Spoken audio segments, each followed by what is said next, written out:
Hello, guys. So I was asked to talk about Miri, the new Whirlwind legendary, and she broke in a cell to the point Vivi had to change the app icon to her. That kind of says a lot. So let's look at her stats.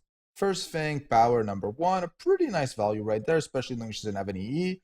Then, for some weird reason, technique is the weakest stat. That's not good for a striker. You want technique to be the second highest because that's where crit rate comes from. And knowing her kit, you want crit rate. So that's a little bit disappointing. Then when we look at it, left forward, the very usual squad bonus. Sometimes it's right, sometimes it's left. You really lose nothing here. Now, if we're going to look at the ace, she's one of the only two aces in game with a triple effect. Max life, crit rate, and attack power of women players in ace burst. The value is pretty decent. Honestly, you could try a runner. I do think Ilusha ace is much better, especially when I'm going to explain the build that I've seen already a few times who seem to be doing quite well.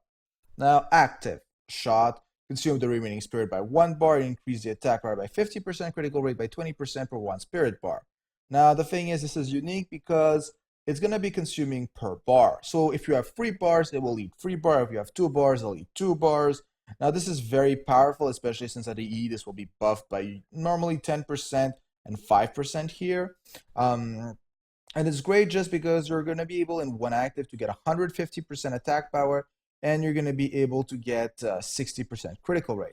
Now, I do think the 10-minute limit, if you get it at 1 bar or 2 bars, does feel kind of bad. So especially getting it off at very early in a game in auto and PvP is pretty bad. But for PvE, this has a lot of value. And especially when combined with the following skills. Call out of the wind and rain. Increase critical damage by 2% per 5% of critical rate. Now, I do want to point out most people, especially in endgame PvP, are going to have from 300 to 400% critical rate. I'm sitting personally at around 360% of my Vonchi. So if we look at it under that logic, they should reach around 150% critical damage from this skill alone, which is, well, a huge amount. That's more than SOB. And that's the equivalent of Vonchi's active. Pretty damn good. Now this is where it starts getting OP. Water Spout. Steals 15% of the spirit and increase the dribble by 25% of the dribble of enemies currently in the assigned position when shooting or receiving a pass. So yeah, pretty damn OP right here. First, she's gonna be able to steal spirit, but the thing is really annoying about it, it's when receiving a pass and when shooting. So this means that she's going to be able to use it twice. So someone's going to do an active pass. Right there, she's going to be stealing the spirit. And a second time on the shot, who's going to be very good to help her with her active and having the spirit bar she's going to need. This is also pretty good, especially if you're facing a 4-man back and in PvP when they have players like Curl or some strong damage players. This has a lot of potential. A good counter to this, of course, would be the multi-passer Glade back. But then again, your Wormwood, you have an advantage. It's kind of evens out. Spirit compensation, and this is when you see that they totally took it from Presti. Increase the equipped spirit stone effect by 25% and critical rate by 35%, just because you totally screwed up her tech value for obvious reasons. Now, chain-wise, affection, we got a Lucia here. I don't think I need to talk about the other ones, but yeah, BT is also a backup.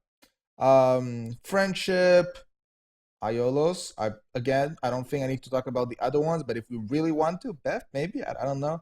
I do know it's kind of annoying though that you're limited here by a legend, and you're limited by a special player. So those are gonna be annoying to unlock though, but for end gamers it isn't an issue. Competition. Nezarel. If you're running Mono Wormwood, you have her. If you don't, we don't know what you're doing. And Xing, I was still waiting for a goodie. I don't did he even get it? I don't know. I still never see him, so yeah. And that chain is on actually not even that bad because Shanti's pretty powerful. Marianne, though, you won't see as often. So chain wise, it's pretty good. But where she truly excels at is Spirit Stones. Because again, as we saw, critical damage is based on critical rate. So we really want to take advantage of that and we want to give her some nice values. Now again, her kit does not contain any penetration. So this is why running the Elucia 8 is going to be extremely key in running this build. So what we're going to do is we're going to run a Dragon Bone, because between the pen of that, the pen of Elucia Ace, and Stone Subs that are going to be buffed by the Spirit Compensation, you should be pretty easily reaching 100% penetration. So once you've hit 100% penetration, which should be pretty Damn easy. You can do 2 Ardor critical damage stones. Just for the increased damage increase, who's going to be, of course, buffed by the spirit compensation. Also, no one says no to critical damage. And for the Thunder, you have 2 options. The one that I personally advise is going to be Thunder Receive Pass Effects, just because it's going to be also buffed.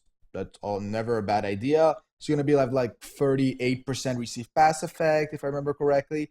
And you're going to be getting a high amount of crit rate on shot, who's that's where it matters.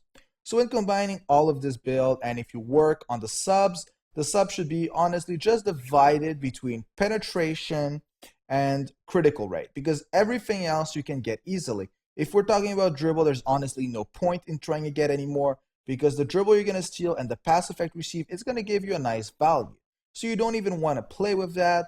Critical damage makes no point because increasing critical rate has a lot more value in game.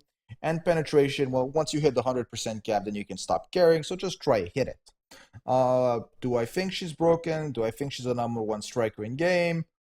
I gotta say, it always depends the team that accompanies her, but I do believe in a well-built team, she can pretty much Shrek every back in game. The only thing I think that might be able to really slow her down would be, as I said previously, the multi-passer Glade back, who ironically is Thunder, but since she doesn't have elemental advantage or any form of DI in her kit, she would have a weaker chance of beating them than Shanti would, who's kind of ironic.